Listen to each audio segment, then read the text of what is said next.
What is happening? Hey, girlfriend!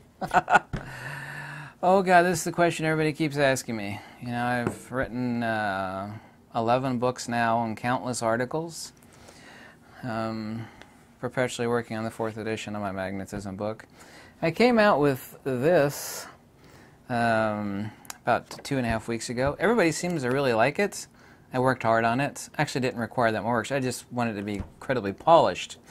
The work was not in creating it. The work was in polishing it out to make sure it was, you know, undeniably simplex. And perfection is hard to do, especially when it comes to something as abstruse as summing up the entire universe's metaphysics and field mechanics in a single two-sided card.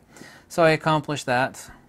The question, however, in this video is writing the book on retroduction, the ancient, lost Pythagorean, Platonic, Neoplatonic methodology for, it's also, too, the basis of all theurgy. I find this hyperlogical, and yet it still confounds the minds of so many people. I don't know why. As far as the methodology of theurgy, subjective synthesis, i.e. subjective synthesis through objective negation. To me, it's the most simple thing in the entire universe, or nearly so. But aside from that fact, the point that I'm making is that sometime beginning, and this is when I plan to do it, is later this year. Sometime at around about the end of August or so, I will start, just because I'm so damn busy. I will start the book on retroduction. I don't think it's going to be enormously big. It doesn't have to be. But it'll encompass fundamentally 2 sections. One on what retroduction is and how to engage it, but also to how this applies to worldly comprehension, but also to for the discernment of the nature of things that are not readily objectively apparent, but also to retroduction is the primer base for the monistic ontology of the ancient Greeks and Indians and Egyptians.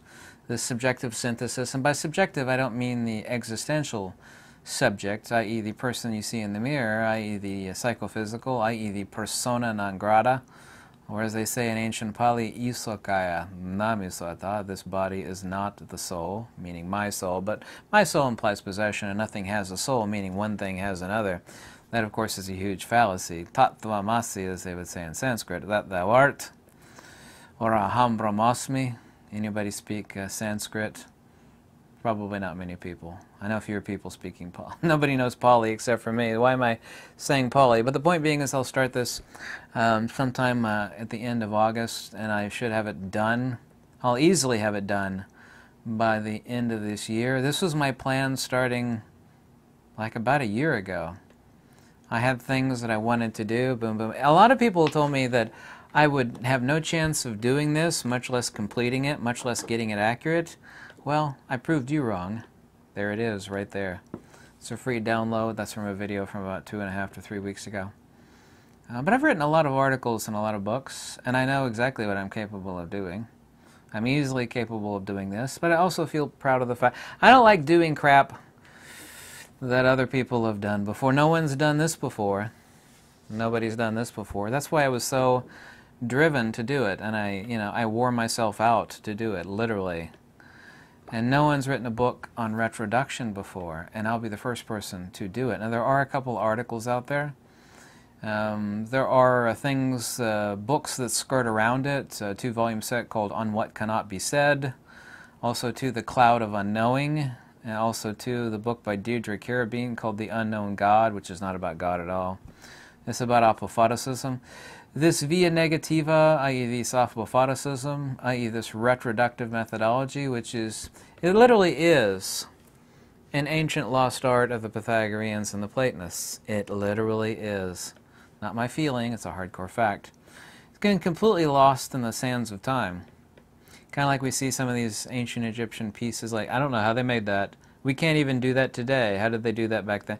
One of those same things, except it's a tool that should exist within the minds of all human beings, to let them discern the nature of things, to disobjectify from objective reality, which is not real at all. It's literally the unreal. That which we think is real is, of course, the unreal.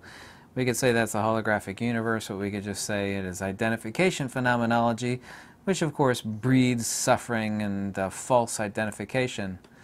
Isokaya namiswata, rupanata, vedanata, sankaranata, vinyanata. There's an ancient dead language nobody has really spoken in 2,000 years, ancient Pali. Why am I speaking? You know what's really weird is when you have dreams in an ancient dead language that's been unspoken for over 2,000 years. I've had more than a few of those, girlfriend.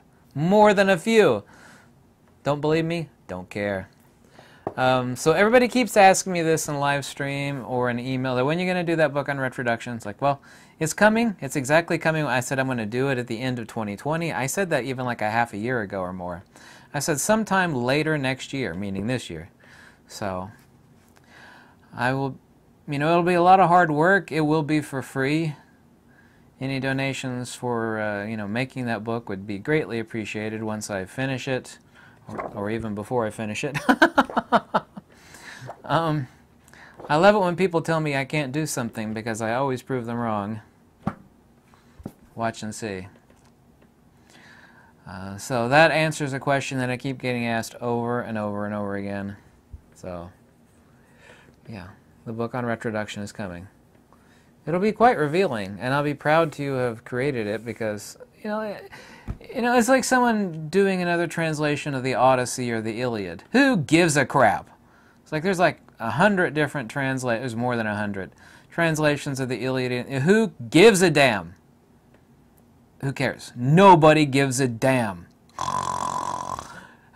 But what I'm doing, no one's done before. And I love doing that. I love it. It also makes it quite hard. Not really. It's just tedious is the correct word. Not hard so much as it is tedious. I mean, I don't have a wife and kids or a life as it is to begin with, really. So, there ain't nothing like sucking up every minute of your time from dawn to dusk to write a very important book on something that no one's ever done before, only to give it out for free. I don't know if you feel what I'm feeling right now, but you probably don't, but you could guess. So, yep, that's my plan. I will do it. It will get done. My promises are always accurate on that, so there we go. Bye.